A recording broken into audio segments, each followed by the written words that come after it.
Halo teman-teman semuanya. Sebelum kita mulai videonya, jangan lupa untuk diklik like, subscribe, dan juga share di sosial media kalian. Karena subscribe itu gratis teman-teman. Jangan lupa ya, aku hitung sampai 3 loh. 1, 2, 3. Diklik tombol subscribe-nya. Aus guys. Minum dulu.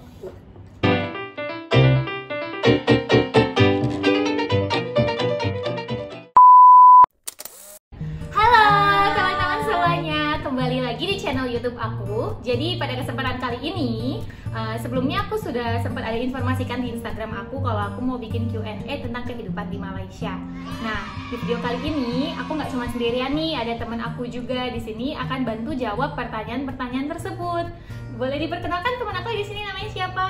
Halo teman-teman, nama aku Stella. Aku juga dari Jakarta. Ini aku temannya Alfi. Kita baru ketemu di sini nih, baru sekitar hampir 2 tahun ini juga gitu. Dan ini juga ada. Halo guys, gue Didi, ngidem sama Stella. Oke, jadi ini Stella dan ini Didi. Kita sebelumnya sempat hostmate, jadi hostmate bareng. Cuman sekarang udah berpindah masing-masing. Aku tinggal sendiri, tapi mereka tetap tinggal bersama gitu. Sebelum kita mulai Q&A-nya guys, aku mau kasih tahu kalau kita akan sambil makan ya. Mohon maaf. Jadi kita makan McD di sini sama makan bakso aci. Nah, ini tuh aku mau info aja sih buat teman-teman Indonesia yang tinggal di Malaysia dan mau makan jajanan Indonesia, kan lagi coronavirus gini nggak bisa balik ke Indo ya. Ini aku tuh kemarin beli dari Shopee. Ini aku nggak di endorse ya, aku cuma ngasih tahu aja kalau kalian tuh bisa jajan snack Indonesia dikirim dari Indo ke sini lewat Shopee guys gitu. Oke, kita mulai aja yuk Q&A-nya ya. Jadi ini kita mulai aja. Pertanyaan pertama ini dari Riani_Riri. Malaysia mananya kak? Kita Malaysia di Kuala Lumpur ya. Kuala Lumpur. Di kota utama. Kota utama apa itu? Oke, lanjut. Pertanyaan kedua dari mharits21. Gimana cara apply dan dapat tawaran di sana? Siapa nih mau mulai jawab duluan? Ya lu lah. Boleh? Ya. Boleh sambil makan lah ya. Ya, sambil makan guys. Cuak Gimana guys. cara apply? Dan dapat tawaran di sini. Sebenarnya sih kalau aku sih kemarin itu karena emang ada teman kuliah yang emang udah kerja di perusahaan ini gitu. Nah jadi ternyata dia waktu itu nunjukin ada aplikasi lah gitu. Terus jadi ya udah aku coba-coba aja sih sebenarnya untuk apply. Terus akhirnya interview.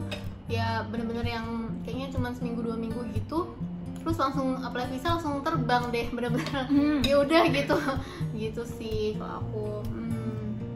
Kalau Didi gimana tuh ya? Oh ya, kalau gue sendiri sih ada yang nanya tuh juga di IG gue. Jadi kan gue juga sama Alfi juga ikutan nanya-nanya gitu biar gue eksis gitu ya sama. Jadi temen gue juga ada yang nanya kalau misalnya siapa tuh yang ngajakin gue kesini. Kebetulan senior gue dulu yang satu angkatan sama Alfi juga. Jadi gue satu universitas sama si Alfi, itu teman gue. Jadi dia ngajakin kira-kira gue minat nggak buat misalnya kuliah lagi kerja di Malaysia. Nah kebetulan si housemate-nya dia itu juga kerja di tempat kita gitu.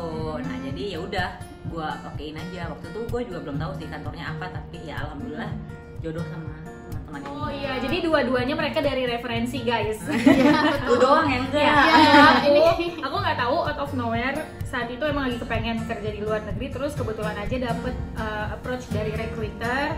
Mereka tawarin ada lowongan kerjaan, jadi aku kirim aja CV-nya ke mereka dan mereka baru set up interview deh. Habis itu dan ya ikutin prosesnya barulah sampai di sini. Tapi tips aja sih mungkin yang pengen kerja di luar negeri, nggak cuma di Malaysia, kalau emang kalian ada kepikiran mau kerja di luar ya mungkin bisa coba cari lowongan-lowongan kerja juga yang membutuhkan skill orang Indonesia. Biasanya suka ada kalau cari di LinkedIn. Update LinkedIn tuh bagus banget, banyak yang menawarin ntar. Kayak gitu.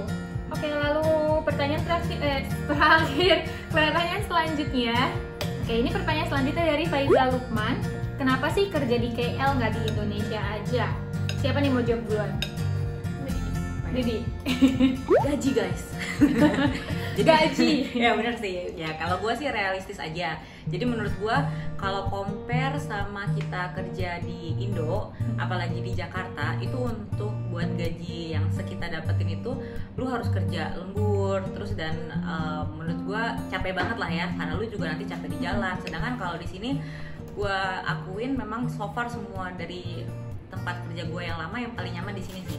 Karena kan Kuala Lumpur, Malaysia itu juga nggak macet ya, walaupun macet kan dikit banget, jarang gitu.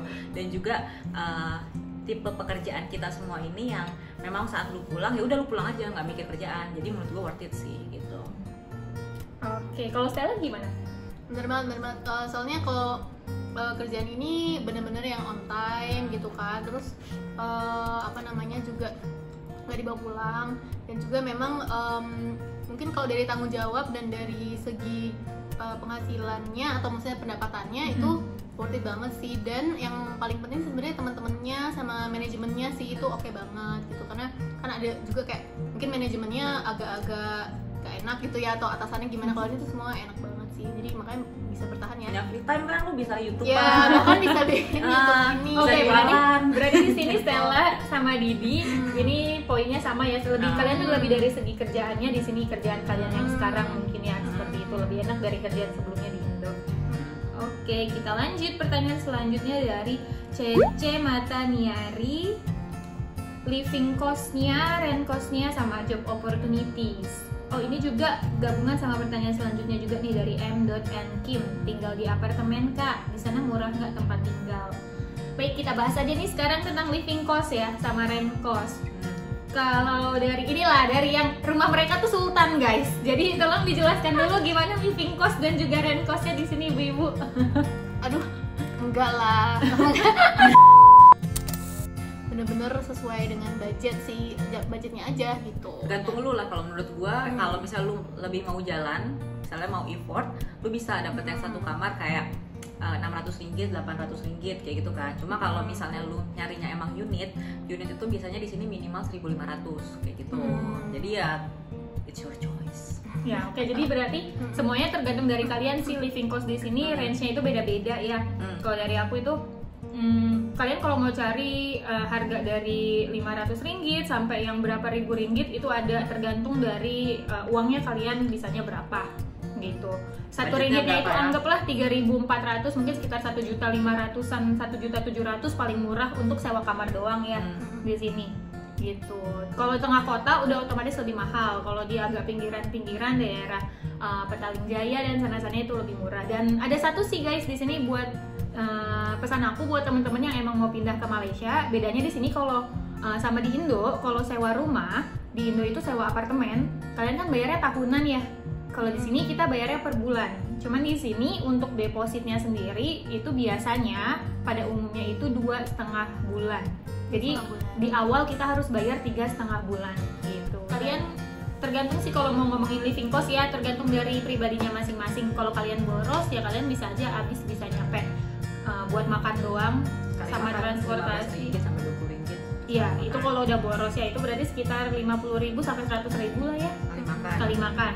LRT itu kalau boros makan sekitar 2,5 ringgit atau ada jalan. Ya sekali. Iya, sekitar 7.000 10.000 ya sekali jalan. Gitu, tergantung sih. Kalau kalian boros banget mungkin sebulan kalian bisa habis 7 juta. Enggak. Mungkin kalau kalian boros banget buat makan sama, ini aku nggak ngomongin yang fancy dining ya, yang kayak dining di hotel atau apapun, enggak. Ini yang kayak boros banget tuh kayak jajan restoran lah, restoran biasa. Mungkin kalian bisa habis sebulan itu 6 juta. Ya, 5 juta kalau dirupiahin, 5 sampai 6 juta. Tapi kalau kalian bener-bener mau berhemat, mau masak, mungkin kalian cuma habis kayak setengahnya lah, 2.500.000, 3 juta. Kalau lu nggak mau masak tapi mau makan nasi roti canai mulu tuh, roti canai murah kan 3 ringgit kan, pagi siang malam roti canai gitu 2 kali 6 ringgit lah sekali makan gitu. Itu habis paling cuma 30.000, 40.000 sehari. Oke, kita lanjut selanjutnya pertanyaan dari dims_ofcl official. Kalau report di kantor pakai bahasa apa? Kalau food delivery ngomong ke kurirnya gimana? Ada momen lucu nggak? Oke, aku jawab dulu nih. Kalau report di kantor kita pakai bahasa Inggris. Cuman kebetulan kita semua satu kantor, satu tim juga ya, beda manajer aja. Kebetulan tim kita tim Indonesia, jadi kita masih kalau ada meeting apa-apa ngobrolnya pakai bahasa Indonesia. Kecuali kalau ada report apa, lain-lain semuanya selalu dalam bahasa Inggris. Kalau food delivery ngomong ke kurirnya gimana? Kalau aku sih beli bang. ngomong aja. Oh ya, di sini ada satu tips. kalau kita mungkin di Indonesia kita bisa manggil semuanya kak ya, yang cowok kita panggil kak, yang cewek kita panggil kak. Kalau di sini enggak, gebetan dipanggil kak, pacar dipanggil kak gitu kan. Nah di sini kalau kalian lagi makan atau nge-grab gitu atau lagi makan di restoran ya, kalau yang ngelayanin cowok nggak bisa dipanggil kak, panggilnya abang gitu. Ya jadi biasanya sih aku kalau misalkan beli ya kadang usahain ngomong Malay dikit-dikit lah, sikit-sikit lah, cakap Malay. Iya, kalau Stella gimana? Kalau momen lucu nggak tahu sih, aku kayaknya nggak pernah ada momen lucu di sama abang Grab. Biasanya sih kalau di sini agak lebih ke itu ya, misalnya yang pertama kita ngomong bahasa Inggris tapi dia ternyata nggak bisa, jadi harus ngomong Malay. Tapi kadang kan Malaynya kita kan kayak Indonesianya mungkin agak beribet ya, jadi kadang dia nggak ngerti juga sih yang bahasa Indonesia kita juga gitu. Tapi ya mesti belajar itu sih, paling untuk yang biasa sehari-harinya gitu. Kalau beli food delivery berarti Stella ngomongnya bahasa Inggris. Bahasa Inggris dulu, tapi kalau nggak ngerti baru bahasa Malay lah sedikit-sedikit gitu. Oke. Kalau Didi gimana? Kayak gue kalau nge-grab nitip Stella. Simple kayak Simple. Sama soalnya gue pernah dimarahin gitu sih gara-gara sebenarnya gue nggak ngerti yang dia ngomong apa. Terus dia tiba-tiba gue tuh ambil dong, ini nggak cuma GrabFood ya, kayak GrabCar juga gitu. Dia gue parkir di sini, nggak tahu gitu di mana gitu ya. Jadi ada kesulitannya itu miskom ya. Lanjut selanjutnya pertanyaan dari Atul Dawiya. Rasis sama orang Indo nggak orang Malaysia itu? Temenku dulu ada kerja sama orang Malay dan rasis gitu. Nah gimana nih jawabannya? Mau aku dulu? Ya, boleh. Kan? Kalau menurut aku sih rasis nggak rasisnya itu tergantung orangnya masing-masing ya. Kalau di kantor kita tuh nggak ada yang rasis, malah kalau di kantor kita sih kebetulan orangnya baik-baik semua ya, orang Malaynya juga, orang yang negara lain juga baik-baik semua sama kita. Ya open aja sih, mereka even beberapa orang-orang yang Malay itu suka sama culture-nya Indonesia. Mereka ternyata suka kok sama orang-orang Indonesia, culture Indonesia. Even kadang mereka waktu itu aku lupa namanya siapa di kantor, ada yang bilang tuh mereka senang cara ngomongnya orang Indonesia itu daripada cara orang Melayu di sini, kayak aksennya tuh lebih kental, lebih kuat, jadi kayak terlihat lebih keren gitu. Jadi orang Indonesia bangga lah kalian. Kalau sinetronnya ditonton di sini, lagunya juga semua di sini lagu-lagu Indo gitu. Nah, iya kalau dari Didi gimana? Mau ditambahin nggak? Gue belum pernah dirasisin sih. Terus ya gue anaknya ansos ya guys, jadi gue emang kurang main gue sama, walaupun kita memang benar katanya Alfi kalau tim kita kebetulan yang Indonesia sama Malaysia deket gitu, jadi memang sering interaksi juga gitu kan, bos kita juga Malaysia gitu. So far sih nice ya, belum pernah dirasisin sih gue. Kalau dari Stella sendiri gimana Stel? Kalau untuk masalah rasis sih enggak sih, maksudnya justru di sini karena yang tadi tuh ada berbagai, jadi malah kalau di Indo mohon maaf lebih kayak di Indo kan bener-bener beda ini kan banget. Kalau di sini ada 3 ras gitu, jadi bener-bener mereka saling ini ya, saling menghormatin banget ya kayaknya ya. Kalau misalnya nggak ada kayak apa sih lu minoritas gitu-gitu, nggak ada ya? minoritas atau apa. Iya, ini based on opinion kita ya guys, nggak tahu kalau teman-teman Indonesia di Malaysia ngerasanya gimana, tapi ini alhamdulillah belum sih. Iya. Alhamdulillah kita belum kenapa-napa. Janganlah. Jangan sampai